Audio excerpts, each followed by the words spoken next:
வாழ்க வளமுடன். ஓம் நமச்சிவாய. அனைத்து தமிழ் உள்ளங்களுக்கும் வணக்கம். ஆனி மாதமும் ஆடி மாதமும் இணைந்த மாதம் ஜூலை மாதமாகும். சூரிய பகவான் மிதுன ராசியிலும் கடக ராசியிலும் பயணம் செய்யும் மாதம் இதுவாகும். ஆனி மாதத்தில் நடராஜருக்கு திருமஞ்சனமும், ஆடி மாதம் வரும் அமாவாசை முன்னோர்களுக்கு திதி கொடுக்க சிறந்த நாளாகவும் உள்ளது. அம்மனின் அருளை பெறுவதற்கு உரிய ஆடி மாதம் இந்த ஜூலை மாதத்தில்தான் பிறக்கிறது. இம்மாத கிரக நிலைகளை பார்க்கும்போது மேசராசியில் செவ்வாய் மற்றும் சந்திரனின் சஞ்சாரம் உள்ளது. ரிஷபராசியில் குரு பகவானும், மிதுன ராசியில் சூரியனும் சுக்கிரனும் இணைந்துள்ளனர். கேது பகவான் கன்னி ராசியிலும், சனி பகவான் கும்பராசியிலும் உள்ளனர். ராகு பகவான் மீன ராசியில் சஞ்சாரம் செய்கின்றார். இம்மாத கிரக பெயர்ச்சி என எடுத்துக்கொண்டால் சுக்கிர பகவான் ஜூலை 6ஆம் தேதி மிதுன ராசியில் இருந்து கடகராசிக்கு செல்கிறார். செவ்வாய் பகவான் ஜூலை 12ஆம் தேதி மேசராசியில் இருந்து ரிஷபராசிக்கு இடப்பெயர்ச்சி ஆகின்றார். ஏற்கனவே ரிஷபத்தில் சஞ்சாரிக்கும் குரு பகவானுடன் செவ்வாய் பகவான் இணைந்து குருமங்கள யோகத்தை உண்டாக்குகிறார். அதே சமயம் இந்த ஜூலை மாதம் 16ஆம் தேதி இரவு 17ஆம் தேதி அதிகாலையில் சூரிய பகவான் மிதுன ராசியில் இருந்து பெயர்ச்சியாகி கடகராசியில் சஞ்சாரம் செய்கின்றார். இது ஆடி தமிழ் மாத பிறப்பை குறிக்கும். ஜூலை 19ஆம் தேதி புதன் பகவான் கடகராசியில் இருந்து சிம்மராசிக்கு பெயர்ச்சியாகின்றார். சுக்கிர பகவான் ஜூலை 31ஆம் தேதி சிம்ம ராசிக்கு பெயர்ச்சியாகின்றார். சந்திர பகவான் ஜூலை 1ஆம் தேதி அஸ்வினி நட்சத்திரம் மேசராசியில் இருந்து தன் பயணத்தை ஆரம்பிக்கிறார். இந்த கிரக பெயர்ச்சி மற்றும் சஞ்சாரத்தால் உங்கள் வாழ்வில் ஏற்படக்கூடிய சுப மற்றும் அசுப பலன்கள் என்ன என்பதனை பற்றி காண்போம். உங்கள் வாழ்வில் வளமும் நலமும் செல்வ செழிப்பும் பெற்று வாழ்வில் உயரிய நிலையை அடைய எல்லாம் வல்ல எம்பெருமானை வேண்டி விரும்பி கேட்டுக்கொள்கிறேன். விருச்சிக ராசி அன்பர்களே, இந்த மாதம் பேச்சு திறமையால் காரிய வெற்றிகள் உண்டாகும். போட்டிகளில் சாதகமான பலன் கிடைக்கும். சின்ன விஷயங்களால் மனநிறைவு உண்டாகும். மற்றவர்களால் அமைதியின்மை உண்டாகலாம். அடுத்தவர் பேச்சை கேட்பதை குறைப்பது நல்லது. எந்த செயலையும் திட்டமிட்டு செய்வது நன்மை தரும். தொழில் வியாபாரத்தில் இருந்த போட்டிகள் நீங்கி விருத்தியடையும். பொருட்களை வெளியூருக்கு அனுப்பும் போது கவனம் தேவை. உத்தியோகத்தில் இருப்பவர்கள் வேலை பார்க்கும் இடத்தில் கவனமுடன் பழகுவது நன்மை தரும். குடும்பத்தில் இருப்பவர்களுடன் வாக்குவாதத்தை தவிர்ப்பது நல்லது. சிலருக்கு இடமாற்றம் உண்டாகலாம். கணவன் மனைவி ஒருவரை ஒருவர் அனுசரித்து பேசுவது நல்லது. எதிர்பாராத செலவுகள் உண்டாகலாம். திட்டமிட்டு செயல்படுவது நல்லது. பெண்களை பொறுத்தவரை பேச்சு திறமையால் காரியங்களை எளிதாக செய்து முடித்து வெற்றி காண்பீர்கள். சின்ன விஷயங்கள் கூட மனநிறைவு தரும்படி அமையும். கலைத்துறையினரை பொறுத்தவரை யாரையும் பகைத்து கொள்ளாமல் அனுசரித்து செல்வது நல்லது. திறமையான செயல்பாட்டால் பாராட்டு கிடைக்கும். சிலருடன் விரும்பத்தகாத வாக்குவாதங்கள் ஏற்படலாம். அரசியல் துறையினருக்கு எல்லாவித வசதிகளும் உண்டாகும். தேடி போனது தானாகவே வந்து சேரும்.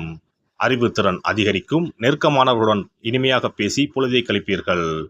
தொழில் சிறப்பான முன்னேற்றம் பெறும். மாணவர்களுக்கு கல்வியில் இருந்த தடை நீங்கி முன்னேற்றம் உண்டாகும். போட்டிகளில் சாதகமான பலன் கிடைக்கும். நட்சத்திர பலன்கள். விசாகம் நட்சத்திரம். இந்த மாதம் குடும்பத்தில் இருந்து வந்த குழப்பங்கள் தீரும். எதை பற்றியும் கவலைப்படாமல் நினைத்த காரியத்தை செய்வதில் கண்ணும் கருத்துமாக இருப்பீர்கள். வீட்டிற்கு தேவையான பொருட்களை வாங்குவீர்கள். கணவன் மனைவிக்கு இடையே இருந்து வந்த கருத்து வேற்றுமைகள் நீங்கும். பிள்ளைகளுக்காக பாடுபடுவீர்கள். நண்பர்கள் உறவினர்கள் மத்தியில் கௌரவம் கூடும். அனுஷம் நட்சத்திரம். இந்த மாதம் இழுபறியாக இருந்த பிரச்சனைகள் யாவும் முடிவு பெறும். மனதில் உற்சாகம் அதிகரிக்கும். உத்தியோகம் தொடர்பான பிரச்சனைகள் குறையும். தேவையான உதவிகள் கிடைக்கும். கடன் பிரச்சனை குறையும். முன்னேற தேவையான உதவிகள் கிடைக்கும். கேட்டை நட்சத்திரம். இந்த மாதம் மனதில் தன்னம்பிக்கை கூடும். துணிச்சலாக எதிலும் ஈடுபடுவீர்கள். எண்ணப்படியே எதையும் செய்து முடிக்கும் சூழ்நிலை ஏற்படும். மற்றவர்களின் பிரச்சனைகளுக்கு தீர்வு காண்பதில் நாட்டம் செல்லும். கௌரவம் அந்தஸ்து உயரும். வீண் செலவுகள் குறையும். செவ்வாய் கிழமையில் நவகிரகத்தில் உள்ள செவ்வாய் பகவானுக்கு தீபம் ஏற்றி வணங்க எல்லா காரியங்களும் வெற்றி பெறும். மனத்துணிவு உண்டாகும். குல தெய்வத்தையும் இஷ்ட தெய்வத்தையும் ஒரே நாளில் சென்று தரிசித்து வாருங்கள். காரியங்களில் இருந்த தடைகள் விலகும். தொழில் வியாபாரம் சிறப்பாக நடைபெறும். சிறப்பு தொகுப்பு. ஒரு வெற்றிலை இருந்தால் உங்கள் துன்பங்களில் இருந்து விடுபட முடியும் என்றால் நம்ப முடிகிறதா? ஆம், உங்கள் ராசிக்கும் வெற்றிலை பரிகாரம் இருக்கிறது. அவற்றிற்கான வழிபாட்டு முறைகள் பற்றி காண்போம். பண்டிகை, திருவிழா, வீட்டில் விசேஷம் என்றால் வெற்றிலை பாக்கு வைத்து உறவினர்களை அழைப்பது வழக்கம். வெற்றிலையும் பாக்கும் மகாலட்சுமியின் அம்சங்களாகும். 12 ராசிக்காரர்களுக்கும் வெற்றிலையின் மூலம் பரிகாரம் செய்ய கவலைகள் தீரும் என்பது நம்பிக்கை. வெற்றிலையின் நுனியில் லட்சுமியும், நடுவில் சரஸ்வதியும், காம்பில் பார்வதி தேவியும் வசிக்கின்றனர். மகாவிஷ்ணுவும், பிரம்மாவும், சிவனும், சுக்கிரனும் கூட வெற்றிலையில் வாசம் செய்கின்றனர். எனவேதான் பூஜை மற்றும் திருமணம் சுபமாக நடக்க வேண்டும் என்பதற்காக வெற்றிலை பாக்கு படைக்கப்படுகிறது. துன்பம் விலக உங்க ராசியின்படி இந்த மாதிரி வெற்றிலை பரிகாரம் செய்யுங்கள். வெற்றிலை பரிகாரத்தில் எல்லோரும் ஒரே மாதிரியான பரிகாரத்தை செய்தால் பலன் தராது. அவரவர் ராசிக்கு தகுந்தபடி சில இஷ்ட தெய்வங்களையும் சில கிரக தெய்வங்களையும் பொறுத்து உங்களுடைய பரிகாரத்தை மாற்றிக்கொள்ள வேண்டும். அப்போதுதான் உங்களுக்கு என்ன கஷ்டமோ அது சரியாக நீங்கி உங்களுக்கு நல்ல பலன்கள் கிடைக்கும். உங்களுடைய ராசியின்படி வெற்றிலையில் குறிப்பிட்ட கிழமையில் பரிகாரம் செய்தால் உங்கள் துன்பம் விலகும், பிரச்சனைகள் தீரும். மேசராசி அன்பர்கள் செவ்வாய்க்கிழமைகளில் வெற்றிலையில் மாம்பழம் வைத்து முருகப்பெருமானுக்கு நெய்வேத்தியம் செய்துவிட்டு அந்த பழத்தை உண்டால் அனைத்து கஷ்டங்களும் நீங்கும். ரிஷபராசி அன்பர்கள் செவ்வாய்தோறும் வெற்றிலையில் மிளகு வைத்து வழிபாடு நடத்தினால் துன்பங்கள் அனைத்தும் தீரும். மிதுன ராசி அன்பர்கள் புதன்கிழமைகளில் வெற்றிலையில் மிளகு வைத்து இஷ்ட தெய்வத்தை வழிபடவும். பின்னர் அதையே பிரசாதமாக சாப்பிட்டால் துன்பங்கள் எல்லாம் நீங்கும். கடகராசி அன்பர்கள் வெள்ளிக்கிழமை தோறும் வெற்றிலையில் மாதுளை பழத்தை வைத்து காளியை வழிபாடு செய்து பின்னர் அந்த மாதுளை பழத்தை சாப்பிட்டால் துன்பங்கள் நீங்கும். சிம்மராசி அன்பர்கள் வியாழக்கிழமைகளில் வெற்றிலையில் வாழைப்பழத்தை வைத்து இஷ்ட தெய்வத்தை வழிபடலாம். பின்னர் அந்த பழத்தை பிரசாதமாக உண்டால் கஷ்டங்கள் நீங்கும்.